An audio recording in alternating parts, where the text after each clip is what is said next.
మా latest videos కోసం మా ఈ తెలుగు న్యూస్ ఛానల్ సబ్స్క్రైబ్ చేసి గంట సింబల్ యాక్టివేట్ చేసుకోండి. ఇంట్లో అపారమైన పాపం, దరిద్రం ఉన్నదని తెలియజేసే గుర్తులు ఏమిటి? ఈ పాపం నుండి బయటపడాలంటే ఎలాంటి పరిహారాలు చేయాలి అనే విషయాన్ని ఇప్పుడు మనం ఈ వీడియోలో తెలుసుకుందాం. చాలామంది ఇళ్లల్లో మనశ్శాంతి ఉండదు. ఇంటి నుండి బయటికి వస్తేనే హాయిగా అనిపిస్తూ ఉంటుంది.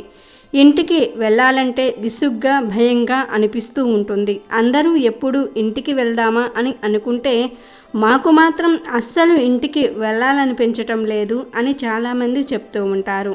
కొంతమందికి ఎందుకిలా అనిపిస్తుంది అనే విషయాన్ని పెద్దలు చెప్పారు.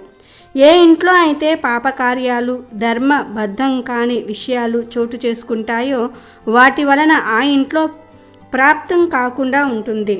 ఇలాంటి వారి ఇంటికి వెళ్ళాలనిపించదు. ఇంట్లో వారికి సరిగ్గా నిద్ర పట్టదు. ఇంట్లో వారు ఎప్పుడూ ఒకరినొకరు దూషించుకుంటూ ఉంటారు, ఒకరినొకరు తిట్టుకుంటూ ఉంటారు, విసుగ్గా ఉంటారు, సరిగ్గా తినరు, ఇంట్లో అస్సలు భోజనం చెయ్యరు, ఎవ్వరికి వారు బయటే తినేస్తారు, ఎవ్వరికి వారు విడివిడిగా వంట చేసుకుంటూ ఉంటారు, ఒకరు వండిన వంటను అందరూ తినరు. ఇలా సొంత కుటుంబంతో ఇంట్లో ఇబ్బందులు అనుభవించడానికి పాపాలే కారణం, పాప దరిద్రాలే కారణం. మరి ఆ పాపాలు, ఆ పాప దరిద్రాలు ఎలా సంక్రమిస్తాయి అంటే పితృకార్యంలో చేసే దోషాల వలన.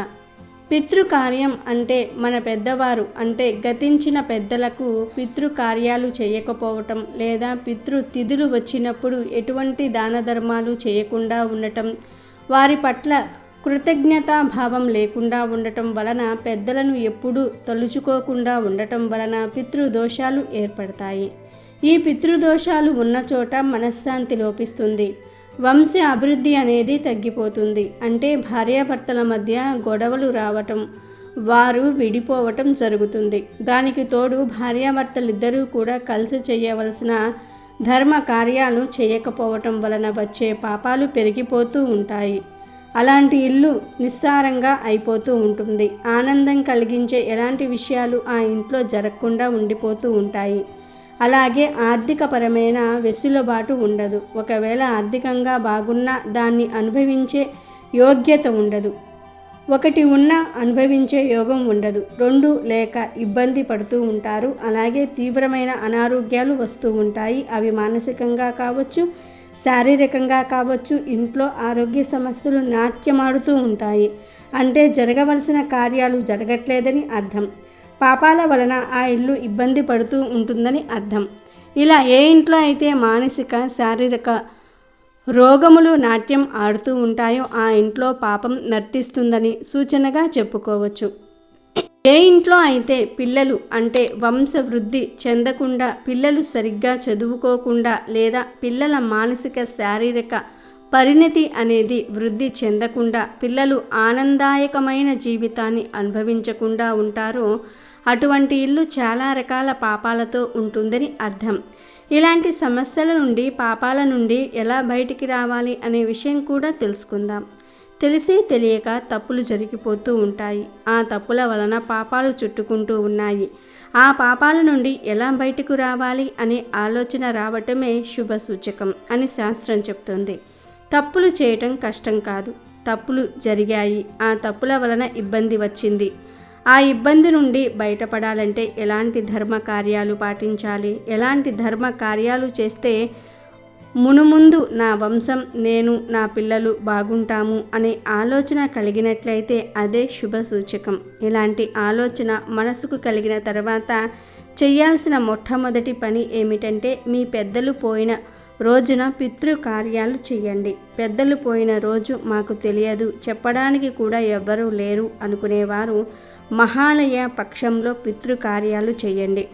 మనకు దసరా అయిపోయిన తర్వాత వచ్చే పౌర్ణమి తర్వాత కూడా వచ్చే 15 రోజులను మహాలయ పక్షాలు అంటారు.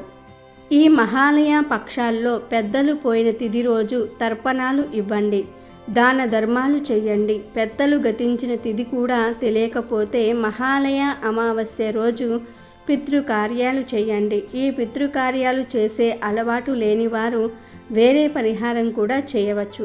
ఏమీ లేదు పేదవారికి, అంటే తిండికి లేని వారికి, బట్టలు కూడా లేనివారు, ఇలాంటి వారు చాలామంది ఉన్నారు. ఇలాంటి వారికి ఒక పూట కడుపు నిండా కూడా భోజనం పెట్టండి, లేదా అన్నదానం చేయండి. లేదంటే అనాథ శరణాలయానికి వెళ్ళండి, వృద్ధాశ్రమాలకు వెళ్ళండి. అక్కడ ఉన్నవారిని మీ తల్లిదండ్రుల్లాగా భావించి వారితో ప్రేమగా మాట్లాడండి. వారికి ఉన్న అవసరాలను తెలుసుకోండి. మీకు ఉన్న ఆర్థిక స్థితిని బట్టి ఏదో ఒక సాయం చేయండి. వారి అవసరాలు తీర్చండి, లేదా వారికి చీరలు కానీ మందులు కానీ కొనిపెట్టండి. లేదంటే పేద గర్భిణీ స్త్రీలకు పళ్ళు ఇవ్వండి, పోషక పదార్థాలు ఇవ్వండి. ఇలాంటి పనులు గనుక చేసినట్లయితే పితృదోషాలన్నీ కూడా పోయే అవకాశం ఉంది. వీటితో పాటు ఇంకా ధర్మబద్ధమైన పనులు చేయాలి అనుకుంటే గుడిలో సేవలు చేయండి. అంటే గుడిని తుడవండి, బూజులు పట్టకుండా దులపండి. అలాగే గుడిలోనికి ఏదైనా వస్తు సామాగ్రి కావాలంటే ఆ వస్తువులను సమకూర్చండి. గుడిలోని పంతులు గారికి సాయం చేయండి. ఇలా ఇబ్బందుల్లో ఉన్నవారికి చేసే సాయం ఏదైతే ఉందో అది చేస్తున్న సమయంలో మీ పెద్దలను తలుచుకోండి. పెద్దలు ఇచ్చిన ఈ దేహంతో, ఈ పంచేంద్రియాలతో వారికి కృతజ్ఞతగా ఈ పనులన్నీ కూడా చేస్తూ ఉన్నాను అనే భావనతో ఈ దాన ధర్మాలు, మంచి పనులు చేసినట్లయితే పెద్దలు తృప్తి చెందుతారు. అటువంటి తృప్తి వలన మీ ఇంట్లో ఉండే పాపాలు, దరిద్రాలు నశించిపోతాయి. రోగాలన్నీ కూడా బాసిపోతాయి.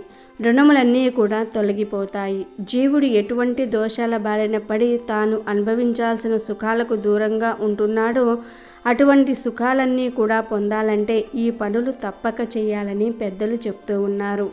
మరి విన్నారుగా, ఇంట్లో ఉండేటటువంటి పాప దరిద్రాలన్నీ కూడా పోవాలంటే ముఖ్యంగా మనం పెద్దలను గౌరవించాలి, మన పితృ కార్యాలను నిర్వహించాలి.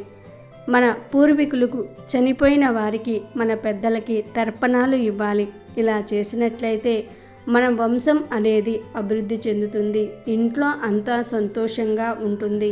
శారీరకంగా, మానసికంగా ఆనందం, ఆరోగ్యం కలుగుతాయి. కాబట్టి మీరు కూడా ఇంట్లో ఎక్కువగా చికాకుగా ఉన్నది, సమస్యలు ఎక్కువగా ఉన్నాయి అనుకుంటే మీ పెద్దలకు, అంటే మీ పూర్వీకులకు, చనిపోయిన వాళ్లకు తర్పణాలను వదలండి.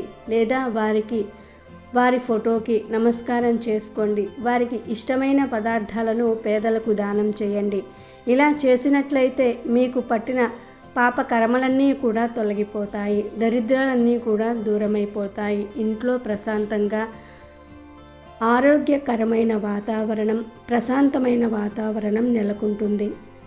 కాబట్టి ఇంట్లో ఎక్కువగా చికాకులు ఉన్నాయి, ఎప్పుడూ ఏదో ఒక సమస్య వెంటాడుతూ ఉంది అనుకునేవారు, ఆర్థిక సమస్యలు ఎక్కువగా బాధిస్తున్నాయి అనుకునేవారు, మీ కష్టాలన్నిటినీ కూడా తొలగించుకోవాలంటే పితృలకు నమస్కారం చేసుకోండి, పితృ కార్యాలను చేయండి. ఇప్పుడు రాబోతుంది మహాశివరాత్రి. ఆ మహాశివరాత్రి రోజు పెద్దలకు తర్పణాలను ఇవ్వండి.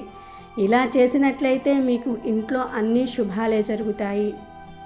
వీడియో నచ్చితే లైక్ చేయండి, షేర్ చేయండి, బట్ సబ్స్క్రైబ్ చేసుకోవడం మర్చిపోవద్దు.